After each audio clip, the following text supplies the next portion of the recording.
Jag ska rita den. Det här är uppgiften i alla fall. Jag tänkte visa uppgiften, men så fort jag visar någonting annat än PowerPoint så ser ni bara galaxer. Om ni läser uppgiften så ritar jag hur vågorna ser ut under tiden. För det är den här bilden av de här två vågorna. Det här är en rätt central typ av uppgift som ni kommer att jobba mycket med på övningen i veckan och kanske lite nästa vecka också. När ni löser den här typen av uppgifter så som alltid med rita. Man behöver inte rita jättebra, men man behöver rita. Så vi har vår vågfunktion. Eller vad det kanske stod S i den här psi. Som funktion av X. Så den ena bilden som ni ser om ni har övningshäftet.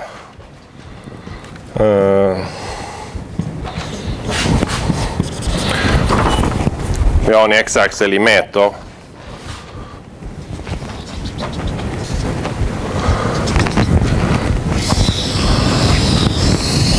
Och vid tiden t lika med 0,0 millisekunder så ser vågen ut så här. Den skär 2, 5 och 8. Den andra bilden är ju då istället tid i millisekunder. Där vi har 10, 20. Det blir inte lika exakt när jag ritar det här, men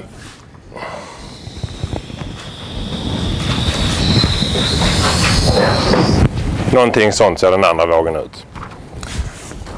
Och enligt uppgift kan ju rita samma amplitud på det i alla fall. Och enligt uppgiften så är X lika med 5,0 meter. Så partikeln vid 5 meter rör sig på det här viset som funktion av tiden. Vid tiden 0 ser ett foto av vågen ut så här. Så här har vi egentligen all information vi behöver för att uttrycka det här som en vågfunktion. Vi vill plocka ut, utifrån de här två bilderna kan vi plocka ut vågfunktionen. Vi behöver lite till. Det fanns lite på X och Y-axlarna också.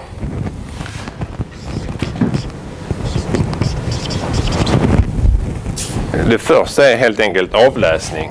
Vad kan man avläsa ur bilderna? Och en av sakerna är amplituden. Nu har jag ritat in det här, men det är så högt vågen går. Det är 0,15 mikrometer. Vi behöver också veta periodtiden T. Det får vi lättast om vi tittar i det här diagrammet. Och följer man den så ser man att den skär lite efter 10 och lite till efter 20. Så det är ungefär 22 millisekunder. Det är den här tidpunkten och den tidpunkten. Vågen har precis kommit tillbaka och svänger likadant igen. Och vi vill veta våglängden. Samma sak där. Vi får leta upp någon punkt i diagrammet som upprepas igen. Och sen mäta hur lång sträcka är det. I det här fallet är det lämpligt att ta skärningspunkterna här. 2 till 8 meter så får vi att våglängden är 6 meter. Så det är inga problem. Nu vill vi se om det är plus eller minus. Och vi vill få fram fasen. Hur vet vi vilket håll den här vågen rör sig åt? Rör den sig åt höger eller vänster? Vi kan ju rösta om det, men det är ett ganska dumt sätt att lösa problemet i det här fallet. Demokrati är bra, men inte när man räknar fysikproblem. Hur tror ni vi kan göra? Någon idé? Jag har inte gjort det innan, så det... Om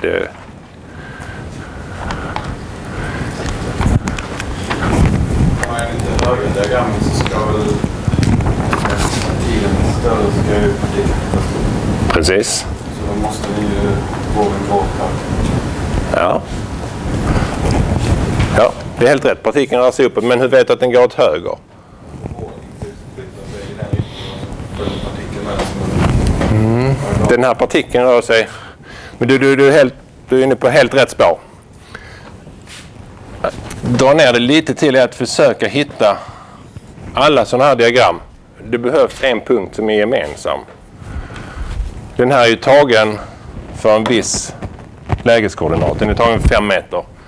Den här fotot är taget för en viss tidpunkt. Så om vi hittar punkten som är t lika med 0, x lika med 5 meter i båda fallen. Det vill säga den här punkten, jag kan hitta en annan färg på pennan.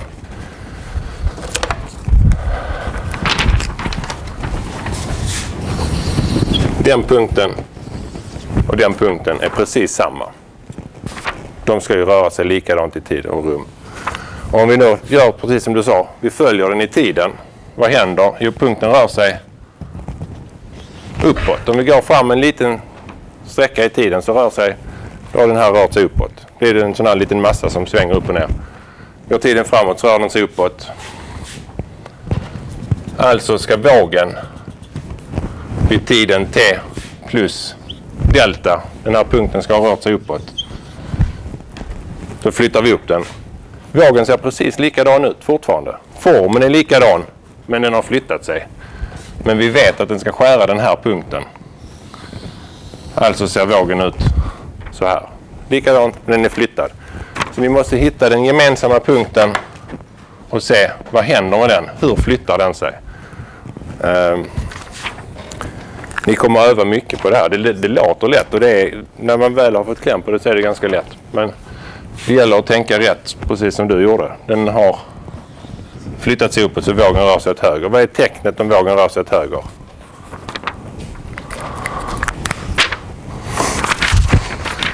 Minus.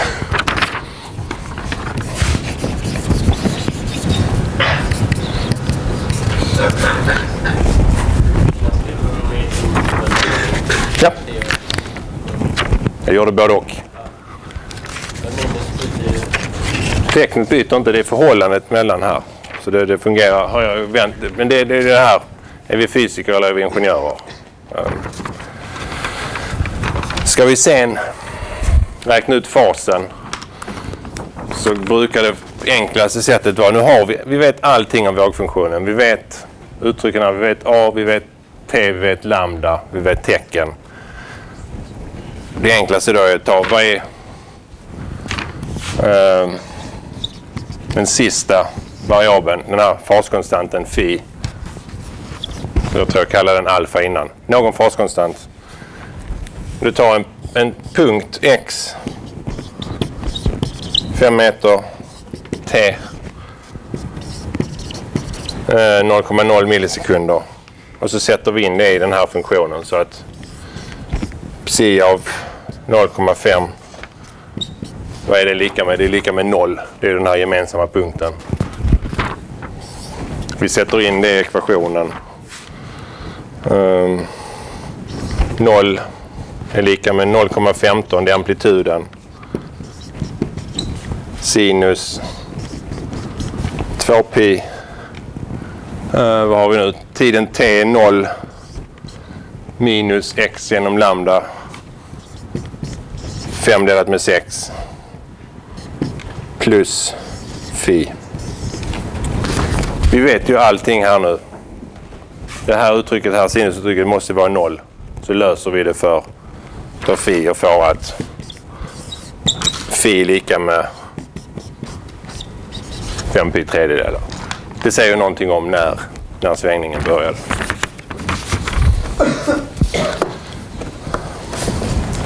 Det är en B-uppgift också. Hann ni läsa den först? Vad är skillnaden här på utbredningshastighet och partikelhastighet? Jag har med den här för att jag vill att ni ska få en liten känsla för den här delen. Partikelhastigheten är ju hur fort varje liten partikel rör sig upp och ner. Hur fort var och en av er rör er upp och ner i stolen. Men utbredningshastigheten är ju själva vågen rör sig. Och det viktiga här är att de två är... Det finns en koppling, men de kan vara väldigt olika. Och i det här fallet, att räkna ut våghastigheten är det ju lätta. Det här är B-uppgiften nu. Vågens utbredningshastighet är ju... Den rör sig en våglängd på tiden, en periodtid.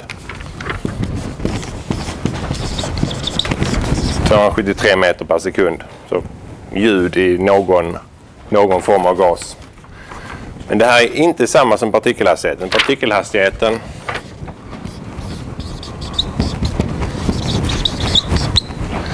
kommer istället vara ändringen av vågfunktionen som funktion av tid. Om vi tittar på derivatan bara. Vilken hastighet rör sig varje partikel med. Och deriverar vi det här uttrycket så får vi det till... Vi deriverar det med avseende på tid så vi får ut 2pi t den inre derivatan a cosinus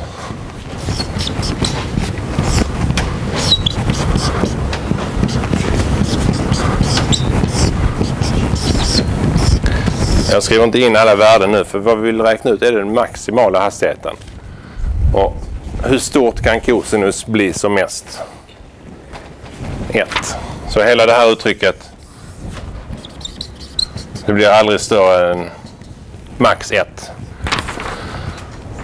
Så om vi vill räkna ut den maximala partikelhastigheten så räcker det med... Jag vet inte om det är så stringent matematiskt men det här symboliserar att vi räknar ut maximala värdet.